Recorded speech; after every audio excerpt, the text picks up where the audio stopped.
नाज़रीन, आज हम आपको एक ऐसे राज से पर्दा उठाने जा रहे हैं जो दुनिया के सबसे बड़े माहिरीन को भी हैरान कर चुका है। आपने अक्सर सुना होगा कि बड़ी बड़ी सुरंगें यूरोप या अमेरिका में बनती हैं, लेकिन क्या आप जानते हैं कि अब अफ्रीका के दिल में एक ऐसी सुरंग तामीर हो रही है जो तारीख का धारा बदलने वाली है। जी हाँ, ये सुरंग किसी ताकतवर साम्राज्य या बड़ी कंपनी के हुक्म पर नहीं, बल्कि एक बहादुर लीडर के विजन पर बन रही है। वो लीडर हैं इब्राहिम ट्राओरे। शुरू में जब जमीन के नीचे खुदाई हुई तो लोग हैरान रह गए। किसी ने कहा कि शायद ये खुफिया फौजी मंसूबा है, किसी ने कहा यहाँ एटमी हथियार छुपाए जा रहे हैं, और कुछ ने दावा किया कि ये दुश्मन को ज़ेरे जमीन खत्म करने का न्यूक्लियर हथियार है। लेकिन हकीकत इन सब क़यास आराइयों से कहीं ज्यादा बड़ी, कहीं ज्यादा शानदार है। ये सिर्फ एक सुरंग नहीं बल्कि एक पूरा इनकलाब है, एक ऐसा मनसूबा जो बुर्किना फासो को गुलामी से निकालकर खुद मुख्तारी की राह पर डाल देगा। और आज हम आपको बताएंगे कि ये सुरंग और साथ ही अफ्रीका का सबसे बड़ा डैम किस तरह पूरे खित्ते की तकदीर बदलने वाले हैं। तो तैयार हो जाइए, क्योंकि ये सिर्फ एक कहानी नहीं, ये है नए अफ्रीका के जन्म की दास्तान। नाज़रीन, आज हम आपके सामने एक ऐसा इंकशाफ करने जा रहे हैं जिसने दुनिया के बड़े बड़े माहिरीन को हैरत में डाल दिया है।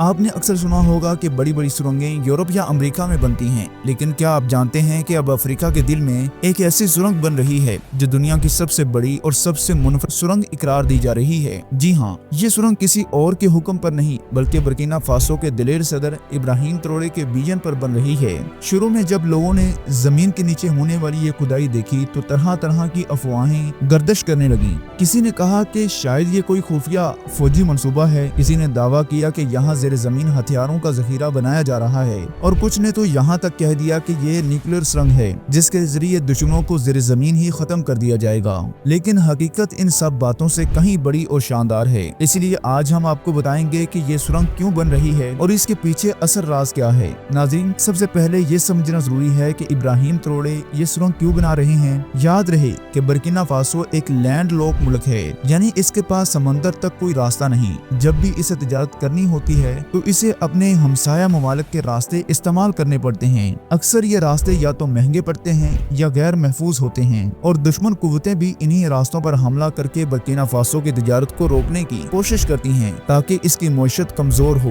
लेकिन इब्राहिम ट्राओरे ने फैसला किया है कि वो अपनी कौम को दूसरों का मुहताज नहीं रहने देंगे, इसीलिए उन्होंने इस सुरंग का मंसूबा बनाया है। ये सुरंग बज़ाहिर जमीन के अंदर एक आम रास्ता लगती है, मगर हकीकत में ये एक महफूज तजारती राहदारी है जो बुर्किना फासो को बराह रास्त दूसरे खित्तों से जोड़ देगी। इस सुरंग से सिर्फ फौजी काफिले ही नहीं बल्कि ज़रई अजनास, सोना, यूरेनियम और दीगर कीमती अशिया भी बराह रास्त आलमी मंडियों तक पहुँचेंगी। माहिरीन के मुताबिक ये सुरंग बुर्किना फासो के दारुल हुकूमत वागाडोगो से शुरू होकर मुल्क के मगरबी हिस्से तक फैलाई जा रही है, जहाँ से ये बराह रास्त एक ऐसे रास्ते से मिलेगी जो बुर्किना फासो को दूसरे अफ्रीकी ममालिक से जोड़ देगा। कुछ रिपोर्ट्स के मुताबिक ये सुरंग इतनी तवील है कि अगर आप इसमें गाड़ी चलाएं तो कई घंटों तक निकलने का नाम ही ना लें। इसकी लंबाई 100 किलोमीटर से भी ज्यादा बताई जा रही है, जबकि चौड़ाई इतनी रखी गई है कि एक वक्त में 6 लेन का ट्रैफिक गुजर सकता है। इसके अंदर जदीद वेंटिलेशन सिस्टम, बिजली के खुदकार इंतजामात और ज़ेरे जमीन स्टेशन भी बनाए जा रहे हैं ताकि किसी हंगामी सूरत हाल में लोग महफूज रह सकें।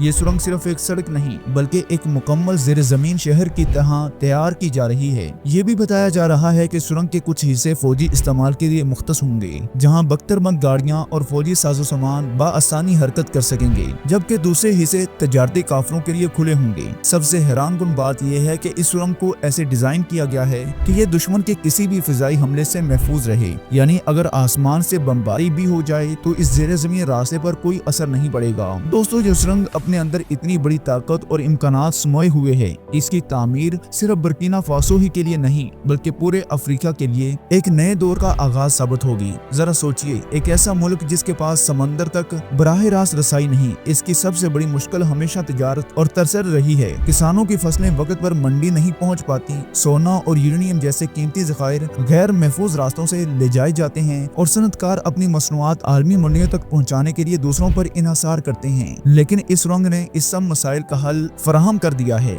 अब किसान अपनी ताज़ा फसल बराह रास्त इस सुरंग के जरिए बड़े शहरों या हमसाया ममालिक तक पहुंचा सकेंगे, जहां इन्हें अच्छे दाम मिलेंगे और इनकी मेहनत ज़ाया नहीं होगी। यही नहीं बल्कि बुर्किना फासो की कीमती मादनी वसाइल जिन पर हमेशा बैरूनी ताकतों की नजर रही है, अब इस महफूज सुरंग के जरिए आलमी मंडियों तक पहुंचेंगे। इससे एक तरफ मुल्की खजाना मजबूत होगा और दूसरी तरफ लाखों नौजवानों को रोजगार भी मिलेगा। वो नौजवान जो पहले बेरोजगारी के बायस गैर कानूनी रास्तों راستوں سے یورپ کی طرف جاتے تھے اب اپنے ہی وطن میں باعزت روزگار حاصل کریں گے۔ یہ سرنگ صرف تجارتی راستہ نہیں بلکہ ایک معاشی انقلاب ہے۔ برکینا فاسو کی اشیاء پہلے ہفتوں میں منزل تک پہنچتی تھیں، اب چند گھنٹوں میں یا دنوں میں پہنچ جائیں گی۔ اس سے ٹرانسپورٹ کے اخراجات کم ہوں گے، وقت بچے گا اور منافع بڑھے گا۔ تاجروں کو اطمینان ہوگا کہ ان کا سامان نہ روکا جائے گا، نہ لوٹا جائے گا اور نہ ہی دشمنوں کی سازشوں کا شکار ہوگا۔ سب سے بڑھ کر یہ سرنگ افریقی اتحاد کی علامت بن رہی ہے۔ دوسرے افریقی ممالک بھی اس منصوبے میں دلچسپی لے رہے ہیں تاکہ اپنی تجارت کو اس نئے راستے سے جوڑ سکیں۔ اگر ایسا ہوتا ہے تو پورے براعظم افریقہ میں ایک نئی سپلائی چین کھل جائے گی جو یورپ اور امریکہ کی اجارہ داری کو توڑ دے گی۔ چین اور روس جیسے ممالک پہلے ہی اس منصوبے کی حمایت کر رہے ہیں کیونکہ وہ جانتے ہیں کہ اس سے نہ صرف برکینا فاسو بلکہ پورے افریقہ کی معیشت کو نئی طاقت ملے گی۔ یوں کہا جا سکتا ہے کہ ابراہیم تروڑے نے صرف ایک سرنگ نہیں بنائی بلکہ اپنے لوگوں کو یہ پیغام دیا ہے کہ اب وہ دوسروں کے رحم و کرم پر نہیں رہیں گے۔ یہ سرنگ برکینا فاسو کو معاشی غلامی سے آزاد کرنے اور اسے دنیا کے بڑے ممالک کی صف اول میں کھڑا کرنے کی طرف ایک زبردست قدم ہے۔ دوستو اس کے علاوہ ابراہیم تروڑے کا سب سے شاندار اور بڑا منصوبہ جس نے دنیا بھر کی توجہ حاصل کی ہے وہ یہ ہے کہ افریقہ کا سب سے بڑا ڈیم، یہ ڈیم دریائے والٹا پر تعمیر کیا جا رہا ہے اور اس کا مقصد صرف پانی روکنا نہیں بلکہ پورے خطے کی تقدیر بدل دینا ہے۔ اس منصوبے کے ذریعے نہ صرف بجلی پیدا ہوگی بلکہ زراعت کے لیے پانی کی مستقل سپلائی بھی ممکن ہو جائے گی۔ برکینا فاسو ایک زرعی ملک ہے لیکن بارشوں پر انحصار کی وجہ سے اکثر کسانوں کی محنت ضائع ہو جاتی تھی۔ کبھی بارش زیادہ ہو کر فصلیں بہا لگ جاتی اور کبھی بارش کی کمی قحط پیدا کر دیتی تھی۔ تروڑے نے اس مسئلے کو ہمیشہ کے لیے ختم کرنے کا فیصلہ کیا ہے اور ایک ایسا ڈیم بنانے کا اعلان کیا ہے جو ملک کی توانائی اور پانی دونوں میں خود کفیل بنا دے گا۔ یہ ڈیم اتنا بڑا ہوگا کہ اس کے ریزروز میں پانی کی مقدار لاکھوں ایکڑ زمین کو سار بر سراب کرنے کے لیے کافی ہوگی۔ اسی کے ساتھ ساتھ ڈیم میں لگائے جانے والے ٹربائن ہزاروں میگا واٹ بجلی پیدا کریں گے۔ اس بجلی سے نہ صرف گھروں اور صنعتوں کی ضروریات پوری ہوں گی بلکہ فالتو بجلی ہمسائے ممالک کو بھی فروخت کی جائے گی جس سے برکینا فاسو کو قیمتی زر مبادلہ حاصل ہو جائے گا۔ یہ بات قابل ذکر ہے کہ اب تک افریقہ کے بیشتر ممالک توانائی کی قلت کا شکار ہیں لیکن اس ڈیم کے بعد برکینا فاسو بجلی پیدا کرنے والا ایک طاقتور ملک بن جائے گا۔ ڈیم کے ساتھ ساتھ تروڑے نے ایک اور منصوبہ متعارف کروایا ہے جس کا مقصد ملک کے مختلف علاقوں میں نہریں کھدوانا ہے۔ یہ نہریں دور دراز دہات تک پانی پہنچائیں گی تاکہ کسان بارش پر انحصار نہ کریں بلکہ سال بھر اپنی زمینوں کو سیراب رکھ سکیں۔ اس کا فائدہ یہ ہوگا کہ کسان ایک سال میں ایک سے زیادہ فصلیں اگا سکیں گے، خوراک کی پیداوار بڑھے گی اور ملک میں قحط کا خطرہ کم ہو جائے گا۔ اس کے نتیجے میں برکینا فاسو اپنی خوراک میں خود کفیل ہوگا اور خوراک درآمد کرنے کی بجائے دوسروں کو برآمد کر سکے گا۔ ابراہیم تروڑے نے ماحولیات کے حوالے سے بھی ایک زبردست اور انوکھا منصوبہ پیش کیا ہے۔ انہوں نے اعلان کیا ہے کہ وہ ایک ایسا شہر بسائیں گے جو مکمل طور پر شمسی توانائی پر چلنے والا ہوگا۔ سولر سٹی میں گھروں سے لے کر فیکٹریوں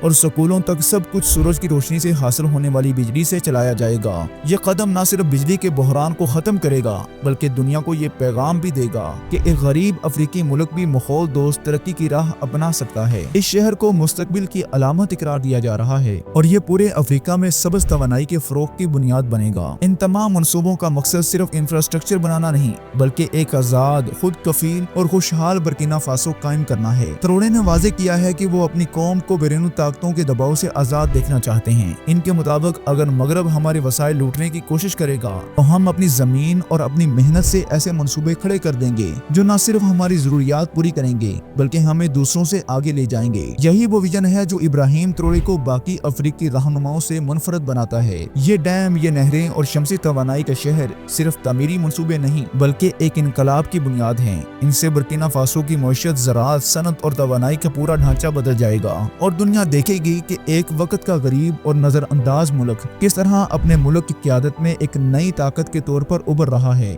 میرے عزیز بھائیوں اور بہنوں، برکینا فاسو کے یہ عظیم منصوبے صرف تعمیرات نہیں بلکہ ایک نئی تاریخ رقم کرنے کے مترادف ہیں۔ چاہے وہ زیر زمین سرنگ ہو، افریقہ کا سب سے بڑا ڈیم ہو یا سولر سٹی، یہ سب اس بات کا ثبوت ہیں کہ ویژن اور حوصلے کے ساتھ ناممکن کو بھی ممکن بنایا جا سکتا ہے۔ ابراہیم تروڑے نے دنیا کو دکھا دیا ہے کہ اگر قیادت ایماندار اور دلیل ہو تو وسائل کم بھی ہوں، قوم کو خود کفیل بنایا جا سکتا ہے۔ سوال یہ ہے کہ کیا دوسرے افریقی ممالک بھی اس ماڈل کو اپنائیں گے اور اپنی قوموں کو غربت اور غلامی غلامی سے نجات دلائیں گے؟ یہ تو آنے والا وقت اس کا جواب دے گا، لیکن ایک بات طے ہے کہ برکینا فاسو آج صرف افریقہ نہیں بلکہ پوری دنیا کے لیے امید کی علامت بن چکا ہے۔ ناظرین، آپ اس ویژنری قیادت کے بارے میں کیا سوچتے ہیں؟ اپنی رائے کمنٹ سیکشن میں ضرور دیں اور ویڈیو کو لائک اور شیئر کر کے اس پیغام کو زیادہ سے زیادہ لوگوں تک پہنچائیں۔ اگلی ویڈیو تک ہمارا انتظار رکھیے۔ اللہ ہم سب کا حامی ناصر ہو۔ السلام علیکم ورحمۃ اللہ وبرکاتہ۔